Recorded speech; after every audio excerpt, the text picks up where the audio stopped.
கூடின மண்புழுவை விட்டீங்கன்னா பூக்கன்றுகளுக்கு கூட இதை பயன்படுத்த முடியும். அதாவது வந்து மண் வந்து நல்ல சொய்ஸாக நல்ல பூக்குற தன்மை காய்க்கிற தன்மை இந்த அளவு வந்து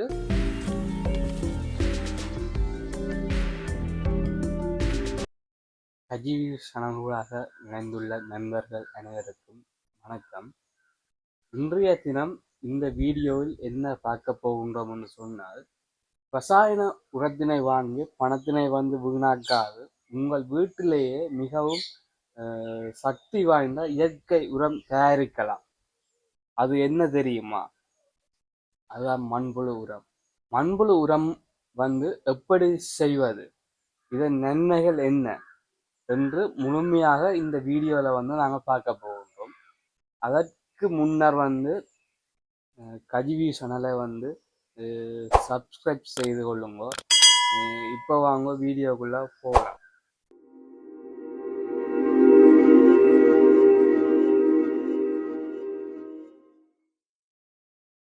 இன்று வந்து பார்த்திங்கன்னா நம்ம விவசாயத்துக்கும் வீட்டு தோட்டத்திற்கும் மிகவும் பயனுள்ள ஒரு இயற்கை உரமான மண்புழு உரம் வந்து எப்படி தயாரிப்பது என்பதனை பற்றியும் இதில் உள்ள நன்மைகளினையும் பற்றி இந்த வீடியோவில் வந்து பார்க்க போகிறோம். இதன் முக்கியத்துவத்தினை பற்றி இந்த வீடியோவை வந்து முடிவில் வந்து சொல்லுவேன். இறுதி வரை அந்த வீடியோ வந்து பாருங்க. முதல்ல வந்து இலகுவாக வீட்டிலேயே எப்படி தயாரிக்கலாம் என்பதை பற்றின பார்ப்போம் வாங்கோ. இதற்கு வந்து என்ன பொருட்கள் தேவை அப்படின்னு பார்த்தோம்னா, இதுக்கு வந்து நீங்கள் பெரும்பாலும் பெருந்தொகையான பணத்தினை வந்து செலவழிக்க தேவையில்லை. இதுக்காக ஒன்றும் வாங்க தேவையில்லை. உங்கள் வீட்டில் உள்ள பொருட்களினை வைத்து எளிமையாக இதனை வந்து தயாரிக்கலாம். இதற்கு வந்து பார்த்தீங்கள் என்றால் ஒரு தொட்டி போன்ற ஒரு அமைப்பு ஒன்று தேவை. ஏனென்றால் இந்த மண்புழு வந்து நிலத்தில் வந்து விட்டால் நிலத்தில் வந்து கீழே ஓடும். அதால் வந்து இது தொட்டி போன்ற அமைப்பில் விட்டால் மண்புழு வந்து பாதுகாப்பாயிடும். அப்போ அதுக்கு நீங்கள் என்ன செய்யணும்னா, நீங்கள் சிறிய அளவில் வந்து செய்ய போறீங்கள் என்று சொன்னால், உங்களோட வீட்டை வந்து பிளாஸ்டிக் விரல் அப்படியா இருந்தால் அதை வந்து பக்கவாட்டுக்கு வெட்டி போட்டு அதுக்கு வந்து மண்புழு உரத்தை தயாரிக்கலாம். அப்படி இல்லை, நீங்கள் இதை பெரிய லெவலில் செய்ய போறீங்களா, இதற்கண்டு மண்புழு பெட்டண்டு கடைகளில் விற்குது. அது ஒவ்வொரு சைஸில் இருக்குது. சின்னலேருந்து பெரிய சைஸ் மட்டும் இருக்குது. அதை வாங்கி நீங்கள் அதை பயன்படுத்தலாம். அடுத்ததாக பார்த்தீங்கள் என்றால், இதற்கு வந்து தேங்காய் உரித்த பொச்சு. நீங்கள் வீட்டை வந்து நீங்கள் தேங்காய் பாவிப்பீங்க. எப்படி தேங்காய் பாவிக்காமல் இருக்க மாட்டேங்க. அப்போ நீங்கள் தேங்காயில் வந்து தேங்காயிலேருந்து உரிச்சு பிறப்புறதுன்ற பொச்சு, அந்த பொச்சு. அடுத்ததாக வந்து பார்த்தீங்கன்னா, உங்களோட வீடு வழியை அல்ல உங்கள் வீட்டு வளவுகளில் உங்களோட காணிகளில் இருக்கிற உக்கக்கூடிய குப்பைகள் கஞ்சல்கள் எதுவாக இருந்தாலும் பரவாயில்லை, உக்கக்கூடியதாக இருக்கும். அடுத்ததாக வந்து பார்த்தீங்கன்னா மாட்டு சாணம்.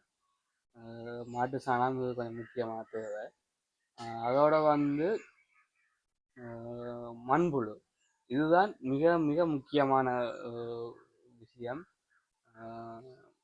மண்புழு உரம் செய்வதற்கு சில மண்புழுக்கள் வந்து மண்புழு உரம் செய்வதற்கு சில மண்புழுக்கள் வந்து இருக்குது. எல்லா மண்புழுவும் வந்து மண்புழு உரம் வந்து செய்யாது. மண்புழு உரம் செய்வதற்கு சில மண்புழு இருக்குது. அது அந்த மண்புழு என்ன என்பது நான் தொடர்ச்சிய வீடியோ பார்த்தீங்கன்னா தெரியும். அது என்ன மண்புழு வந்து அந்த வீடியோவில் நான் சொல்லுவேன். இவை அனைத்தும் இருந்தால் வெறும் 20 நாட்களில் வந்து இந்த மண்புழு உரத்தை வந்து நீங்கள் வந்து தயாரித்து கொள்ள முடியும். இதை வந்து எப்படி செய்வது என்பதனை விளக்கமாக காட்டுகின்றேன் பாருங்க.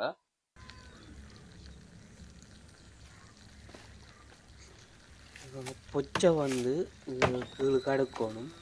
அதுவும் வந்து பொச்சை எப்படி அடுக்கணும்னா பொச்சின் அந்த தும்பு பக்கம் வந்து மேலே நிற்கக்கூடிய மாதிரி அடுக்கணும். ஏன்னு சொன்னால் அப்போ தான் அந்த மண்புழு வந்து அந்த கொத்தும்பொழுக போய் இருந்தால் அந்த குட்டிகள் போட்டு அந்த மண்புழு வந்து பெருக்கமடைகிறதுக்கு இலகுவாக இருக்கும்.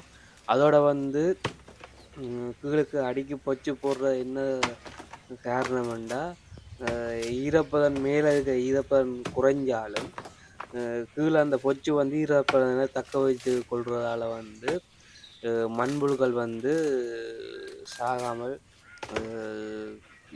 கீழே இருக்கும். அதோட வந்து அது வந்து இனப்பெருக்கம் செய்கிறதுக்கும் இலகுவாக இருக்கும்ன்றதுக்காண்டி கீழே வந்து பொச்சை வந்து முதல் பெறணும்.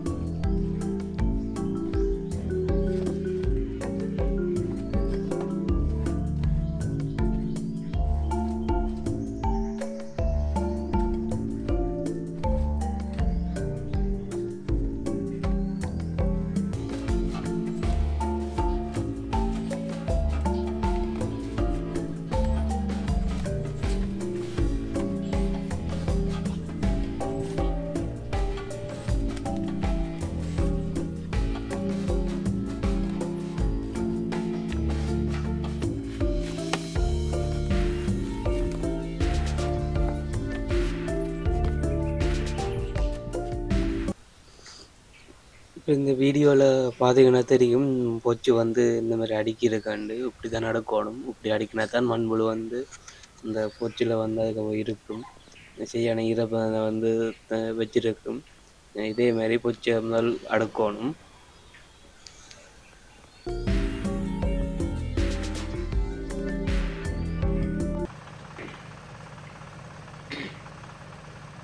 இப்போ பொச்சு அடிக்கின அப்புறம் பார்த்து அடுத்த என்ன செய்யணும்னா மேலுக்கு வந்து குப்பியல் மற்ற கஞ்சல்களை வந்து போடணும்.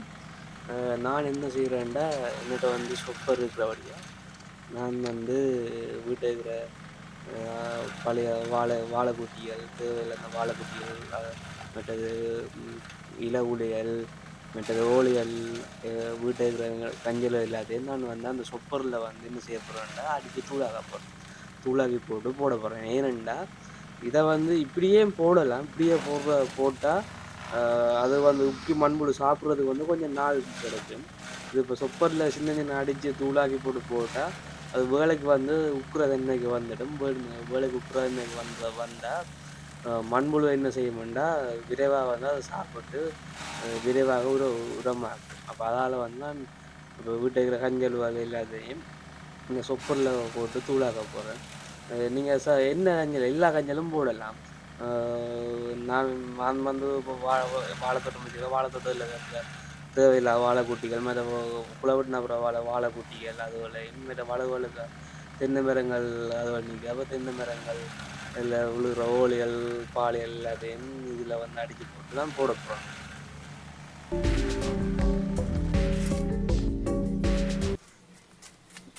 இப்போ வந்து இப்போ சூப்பரில் அடித்து தூளாக்கிட்டேன். இப்போ அடித்ததை வந்து இப்போ போட போகிறேன்.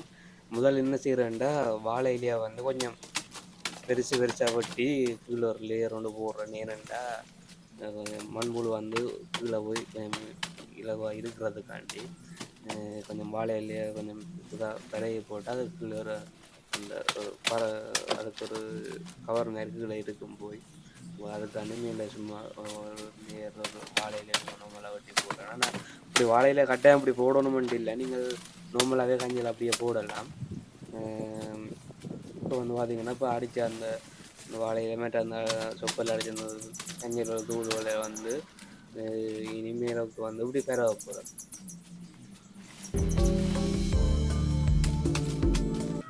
அதோட வந்து பார்த்தீங்கன்னா இதுக்கு என்னென்ன இன்ன கஞ்சல்லாம் போடணும் அப்படின்ட்டு இல்லை. உக்கக்கூடிய என்ன கஞ்சல்னாலும் போடலாம். இப்போ விவசாயிகளை பொறுத்த வரையில் பார்த்தீங்கன்னா தோட்டத்தில் இருக்கிற கஞ்சலை கூட போடலாம். தோட்டத்தில் இருக்கிற கஞ்சல்னு சொல்கிறது என்னென்னா நீங்கள் பயிர்களுக்கு களைகள் வளரும் புல்லுகள் வளரும். அந்த புல்லுகள் அந்த புல்லுகளை வந்து கிள்ளி எறிவோம். அந்த புல்லை கூட இதுக்கு வந்து போடலாம். இதுக்கு போட்டால் அது மண்புழு வந்து உரமாக்கி தரும். அதோட வந்து மற்ற இப்போ பீட்ரூட் வலுதல், இப்போ வெங்காயங்கள் போய் அந்த வெங்காயங்கள் அறுத்துட்டு பீட்ரூட் அதுக்குள்ள தாளுகள் இருக்குதுன்னு அதுகளை கூட இதுக்கு பயன்படுத்தலாம். அதால் உக்கக்கூடிய எந்த கழிவையும் வந்து நாங்கள் இதுக்கு போட்டோம்னா மண்புழு வந்து அதை உரமாக்கி தரும்.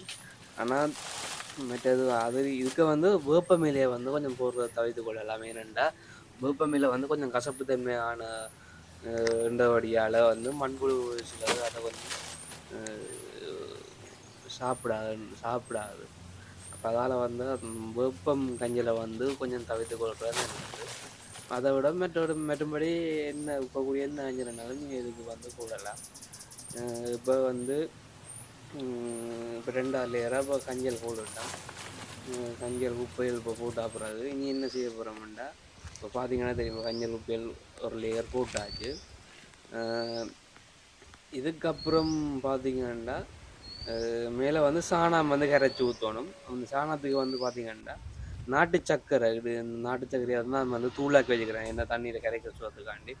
இந்த நாட்டு சர்க்கரையை வந்து சாணத்தோட வந்து பச்சை சாணம் இருக்குது தானே, பச்சை சாணத்தோட இந்த நாட்டு சர்க்கரையை கரைக்கணும்.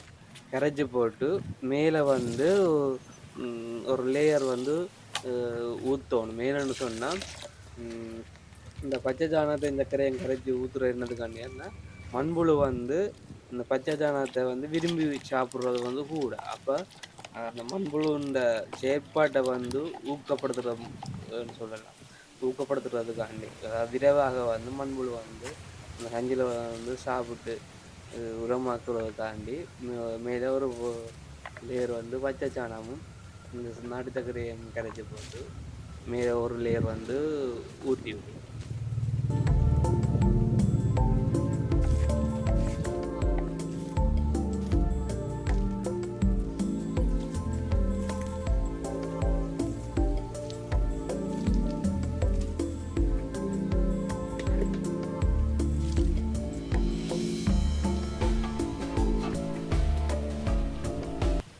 இப்போ வந்து பார்த்தீங்கன்னா பச்சை சாணம் வந்து கரைச்சி ஊற்றிட்டு இனி என்ன செய்ய போகிறோம்னா மேலே இன்னொரு லேயர் மாட்டு எரு வந்து போடணும். அதாவது வந்து அந்த கொஞ்சம் மாட்டு அந்த சாணம் வந்து காஞ்சி நல்ல கொஞ்சம் எருத்தன்மையாக இருக்கிற அந்த எருவை வந்து மேலுக்கு வந்து இன்னும் ஒரு லேயர் போடணும்.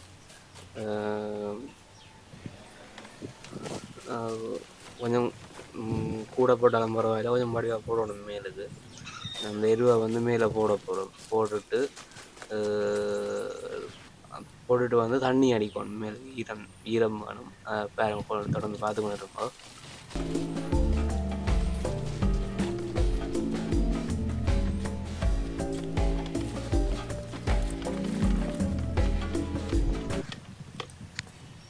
இப்போ பார்த்தீங்கன்னா அடுத்த 3 எரு போட்டுட்டேன். இனி வந்து என்ன செய்ய போகிறோம்னா இந்த எருக்கு மேலே இனி தண்ணி அடிக்கணும். தண்ணி வந்து எப்படி அடிக்கணுமெண்டா சும்மா கொஞ்சம் அப்படி அடிக்கக்கூடாது. கொஞ்சம் வடிவாக கொஞ்சம் பரவலாக வந்து நல்ல ஈரம் பெறக்கூடிய மாதிரி தண்ணி அடிக்கணும். இந்த நல்ல ஈரலிப்பு இருந்தால் தான் மண்புழு வந்து அதுக்குள்ளே வந்து இருக்கும். மண்புழுக்கு வந்து ஈரலிப்பு வேணும். ஆனால் தண்ணியாக நிற்கக்கூடாது. ஆனால் வந்து ஈரலிப்பு வேணும். நான் என்ன செய்ய போகிறேன்டா பக்கத்தில் தோட்டம் இருக்கலாம். தோட்டத்துக்கு வந்து துவல் நீர்க்கான ரெயின்வாஷ் ஜூஸ் போட்டிருக்கேன். அப்போ நான் வந்து தண்ணி அடிக்கிற சோத்துக்காண்டி அந்த ரெயின்வாஷை வந்து இதை போட்டுட்டு வந்து அதால் வந்து இதை வந்து தண்ணி அடிக்க போகிறேன்.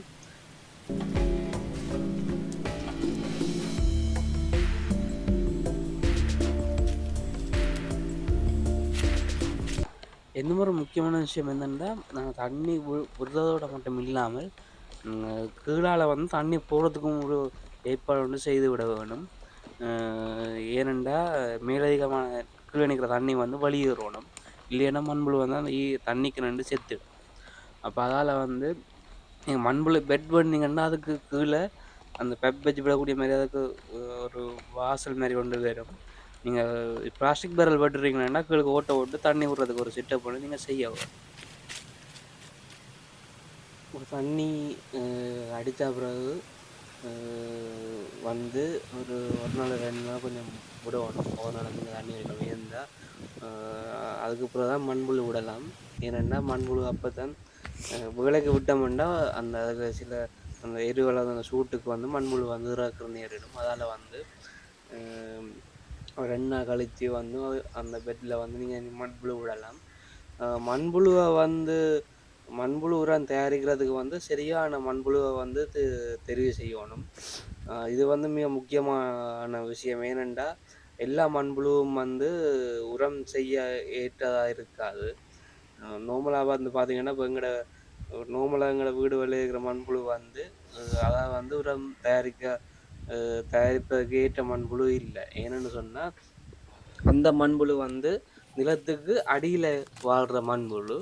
இதுக்கு தேவையான மண்புழு வந்து நிலத்துக்கு மேலே இருக்கணும். அதெல்லாம் மேலே இருந்தால் தான் அது மேலே இருக்கிற கஞ்சில வந்து உரமாக்கி தரும்.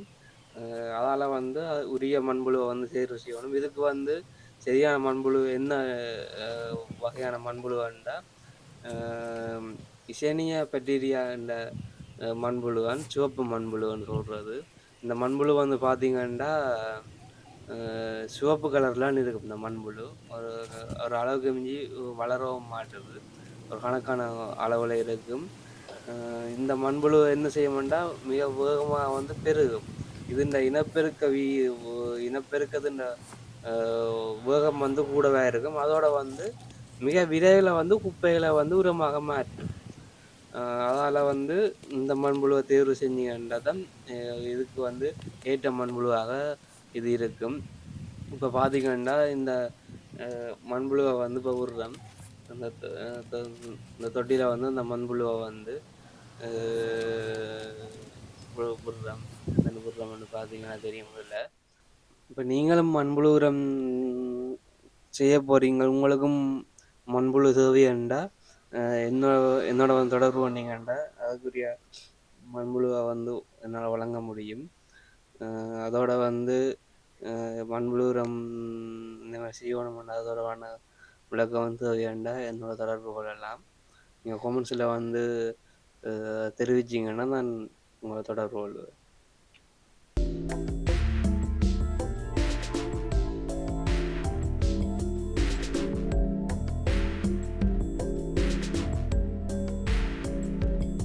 அதுக்கு பிறகு பார்த்தீங்கன்னா மண்புழு போட்டா பிறகு சாக்கை வந்து நினைச்சு போட்டு அதாவது ஈரச்சாக்கை வந்து மேலே வந்து மூடி விடணும். ஏன்னு சொன்னால் இதுக்கு வந்து சூரிய ஒளி படக்கூடாது. அதாவது இந்த மண்புழுக்கள் வந்து வெளிச்சமும் இருக்கக்கூடாது. அதோட வந்து வெப்பத்தையும் தாங்காது. அதோட வந்து இருட்டாக இருக்கணும், அதோட குளிர்ச்சியாக இருக்கணும்ன்றதுக்காண்டி மேலுக்கு வந்து ஈரச்சாக்கால் வந்து மூடி விடணும்.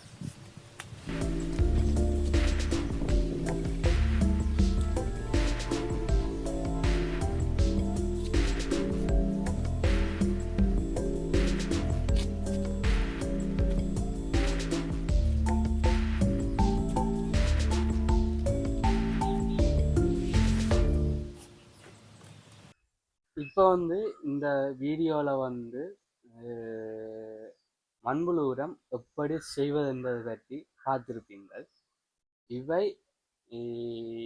இவ்வளவு செய்முறையினையும் நீங்கள் சரியாக செய்தீர்களாக இருந்தால் 20லேருந்து 45 நாட்களுக்குள்ள உங்களுடைய மண்புழு உரம் வந்து தயாரிக்கப்பட்டுவிடும். ஏன் நான் 20லேருந்து 45 நாள் சொல்கிறேன் என்றால் இந்த நாட்கள் இந்த எண்ணிக்கை வேறுபடுகின்றதுக்குரிய காரணம் வந்து நீங்கள் வந்து அதற்குள் விடப்படுகின்ற குப்பைகளின் அளவும் அதற்கு அந்த தொட்டியில் விடப்படுகின்ற மண்புழுக்களின் எண்ணிக்கையை மீறி தான் இந்த நாள் வந்து கூடி குறையும்.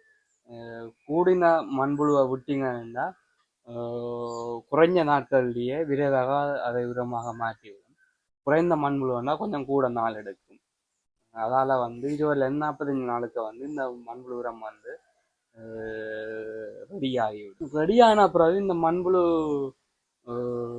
உரத்தினை வந்து உங்களுடைய வீட்டு தோட்டத்தில் உள்ள மரக்கறி பயிர்கள் மற்றும் உங்களோட வீடுகளில் உள்ள பூக்கன்றுகள் கூட இதை பயன்படுத்த முடியும். அது மட்டும் இல்லாமல் உங்கள் விவசாய நிலத்தில் விளைகின்ற பயிர்களுக்கும் இதனை மிகவும் சிறப்பாக பயன்படுத்தக்கூடியதாக இருக்கும். இது வந்து அவலாத்துக்கு வந்து விளைதிறனை வந்து அதிகரிக்கும். அதோட வந்து இந்த மண்புழு உரத்தை வந்து நீங்கள் அதிகமாக போட அதுக்கு பாத்திகளுக்கு வந்து அதிகமாக போடணும் இல்லை, ஒரு குறிப்பிட்ட கொஞ்சம் மண்புழு உரத்தை போட்டாலே போதுமானது. அது வந்து மிகவும் வினைத்திறனாக பயிர்கள் வந்து வளர்ச்சி அடையும். ரசாயன உரத்தினை விட்டு இயற்கையான இந்த மண்புழு உரத்தினை வந்து நாம் ஏன் பயன்படுத்த வேண்டும், இதனால வந்து அப்படி என்ன நன்மை இருக்கு என்று நீங்க கேட்பீங்க. அப்படி என்ன நன்மை என்று நாங்கள் பார்த்தமா இருந்தால், இதனை வந்து பயன்படுத்துவதால வந்து பாத்தீங்கன்னா மண் வந்து வளம் அதிகரிக்கும், மண்ணின் வளம் வந்து அதிகரிக்கும். அதாவது வந்து மண் வந்து நல்ல சொய்ஸாகவும் நல்ல மென்மையாகவும் வரும் அந்த மண். அதாவது அப்படி சொய்ஸா மென்மையா இந்த மண் மாறுறதால வந்து பாத்தீங்கன்னா பயிர்கள வேருண்ட வளர்ச்சி வந்து மேம்படும். வேர் வந்து இலகுவாக வந்து மண்ணுக்குள்ள இலகுவாக வந்து ஊடகத்தை ஓடி இலகுவாக வந்து கனிய சத்துக்களை வந்து இலகுவாக அகத்துறிஞ்சதுக்கு வந்து இது ஏதுவாக இருக்கு. அதோட வந்து பாத்தீங்கன்னா மற்ற இந்த வேர் வந்து சிறப்பாக மண்ணுக்கு வந்து சிறப்பாக ஓடி நல்ல வளர்ச்சி அடைவதால வந்து பயிரின் வளர்ச்சி திறன் வந்து அதிகரிக்கும், நல்ல செழிப்பா வளரும். அப்படி வளர்றதால வந்து அந்த பயிரின் பூக்குற தன்மை காய்க்கிற தன்மை இந்த அளவு வந்து மிகவும் அதிகமாக காணப்படும். அதால வந்து இந்த மண்புழு உரம் வந்து பயிருக்கு வந்து மிக சிறப்பானதாக கருதப்படுது.